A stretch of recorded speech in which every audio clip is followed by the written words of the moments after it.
भक्तीसाठी देव नावाची संकल्पना आपण नेहमी स्वीकारतो, स्वीकारण्याची आवश्यकता आहे. म्हणून भक्तीचा संदर्भ नेहमी देवाशी असतो. आणि देव शब्दाचा आम्ही असा अर्थ करतो सगुण जी मूर्ती असते त्या सगुण मूर्तीला आम्ही देव म्हणतो. आणि त्या देवाची भक्ती करताना दोन प्रकारची भक्ती आपोआपच होते, एक सकाम होते आणि एक सगुण होते. मनुष्य स्वभावतः अपूर्ण असल्यामुळे, स्वभावतः मनुष्य अपूर्ण आहे. पहिली गोष्ट, मनुष्य अपूर्ण असल्यामुळे त्याच्या प्रपंचामध्ये, त्याच्या जीवनामध्ये त्या अपूर्णतेचा परिणाम म्हणून अनेक गोष्टी त्याला जाणवतात, अनेक गोष्टी त्याला त्रास देतात, अनेक गोष्टींचं दुःख त्याला होतं, अनेक गोष्टींचं भय त्याला वाटतं. आणि असं भय वाटताना त्या अपूर्णतेचा कुठेतरी परिहार करावा, त्या अपूर्णतेतून कुठेतरी मार्ग काढावा, यासाठी त्याला सगुण दैवताची आवश्यकता असते. एक टॅक्सी ड्रायव्हरची गोष्ट आहे मुंबईच्या. मुंबईला एक टॅक्सी ड्रायव्हर स्वतःची टॅक्सी चालवत होता, पाठीमागे 2-3 माणसं बसलेली होती. ती जरा नवीन विचारांची होती, आधुनिक मतांची होती, परिवर्तनवादी होती, बुद्धिप्रामाण्यवादी होती. आता तो शब्द आला म्हणजे आपल्याला बरोबर कळतं. त्यांनी त्या टॅक्सीमध्ये पुढच्या बाजूमध्ये एक गणपतीचा फोटो लावलेला होता. तो नेहमी सकाळी टॅक्सीत बसताना, चालू करताना गणपतीला नमस्कार करायचा, उद्बत्ती लावायची आणि टॅक्सी चालवायची, अशी नेहमीची पद्धत. आता हे मागे जे परिवर्तनवादी बसले होते ते जरा गणपतीने दूध पिण्याचे दिवस होते आणि ते गणपतीने दूध प्यायचे दिवस असल्यामुळे त्या टॅक्सी ड्रायव्हरला पाठीमागे बसलेल्या तिघांना विचारलं, काय रे तुमच्या गणपतीने दूध प्यायलं की नाही आज? तर टॅक्सी ड्रायव्हरही थोडा हसला, पण टॅक्सी ड्रायव्हर हसला नुसता नाही, त्याने जरा विषण्ण मनस्थिती त्याची निर्माण झाली. त्या विषण्ण मनस्थितीत त्याने त्या 3 प्रवाशांना एक फार छान उत्तर दिलं. म्हणजे तुम्ही लोक मोठे आहात, साहेब लोक आहात, श्रीमंत लोक आहात, पण माझ्या घरी माझा 2 मुलं आहेत, मला ते दोन्ही मुलं आजारी आहेत. आणि अशी जी दोन्ही मुलं आजारी आहेत, त्या दोन्ही आजारी मुलांना मी औषधोपचार करू शकत नाही, डॉक्टरांकडे नेऊ शकत नाही.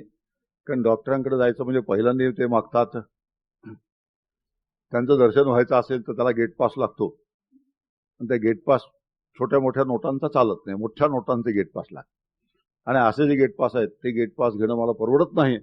तर त्या मुलांना मी उपचार करू शकत नसल्यामुळे माझ्या हातात एकच फक्त गोष्ट आहे की रोज गणपतीला नमस्कार करायचा आणि त्या गणपतीला नेहमी प्रार्थना करायची की माझ्या 2 मुलांना तू बरं कर. हा जो एक मला आधार आहे, तो आधार तुम्ही माझी कुचेष्टा करून काढून घ्या, माझी काही तक्रार नाही. कारण तुम्हाला ते परवडतं. तुमच्या घरात जर मुलं आजारी असतील तर तुम्ही डॉक्टरांकडे जाऊ शकता, पैसा खर्च करू शकता, उपचार करून घेऊ शकता.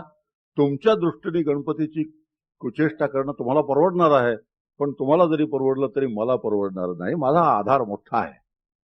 तुम्ही असं करा म्हणे, मला आधार द्या, माझ्या दोन्ही मुलांना डॉक्टरांकडे घेऊन चला, त्यांना ट्रीटमेंट द्या, त्यांना बरं करा, मी गणपतीची उपासना सोडून देतो. याचा अर्थ असा होतो की इथे जमलेल्या प्रत्येकाला ह्या ना त्या कारणाने, आता एक आधार झाला आरोग्याच्या दृष्टीने, प्रकृतीच्या दृष्टीने, रोगाच्या दृष्टीने आधार आहे. पण अशा अनेक गोष्टी असतात की ज्यामध्ये आमची अपूर्णता आम्हाला जाणवत असल्यामुळे आम्हाला काहीतरी आधाराची नितांत गरज आहे असं जाणवतं. अनुभव आहे. हार्ट सर्जरी असते, ब्रेन सर्जरी असते, मोठमोठ्या सर्जरीमध्ये सर्जरी संपल्यानंतर त्या डॉक्टर, त्या पेशंटचे नातेवाईक असतात, ते डॉक्टरना विचारतात, काय हो डॉक्टर काय होणार आहे? तुम्ही ऑपरेशन केलं खरं आहे, पण काय होणार आहे? पण डॉक्टर सुद्धा उत्तर देतात, हे मला माहिती नाही. चटकन म्हणतात, त्याच्या हातात आहे. आता 2 कारणं असू शकतील. आपली जबाबदारी टाळण्याचा हेतू असू शकेल आणि त्याचबरोबर वास्तव्य असू शकेल. ते अगदी खरं आहे, मला जे करायचं ते मी केलेलं आहे. आता ह्या पुढे काय होणार आहे हे मला ठाऊक नाही, ते त्या जगन्नियंत्याच्या हातामध्ये आहे. याचा अर्थ असा होतो की अनेक कारणाने तुमच्या आमच्यासारख्या सगळ्यांना आपली अपूर्णता जाणवते. आपला जो हेल्पलेसनेस आहे, तो हेल्पलेसनेस केव्हा तरी आपल्याला जाणवतो आणि ह्यासाठी एक आधार लागतो आम्हाला. आणि हा जो आधार आहे, हा आधार सगुणाचा असतो नेहमी. आणि हा जो सगुणाचा आधार आहे, तो सगुणाचा आधार काढून घेण्याचा कोणालाही अधिकार नाही. कारण दुसरा आधार द्या, मग पहिला आधार काढून घ्या. जर आम्ही सर्वधोय असू, आमच्या ठिकाणी दया नावाची गोष्ट असेल, दुसऱ्याचा अंतःकरण, दुसऱ्याच्या अडचणी जाणून घेण्याची क्षमता असेल, तर दुसऱ्याचे असलेले आधार दुसरा आधार न देता काढून घेण्याचा जो निर्दयपणा आहे, तो निर्दयपणा आमच्या हातून होणार नाही.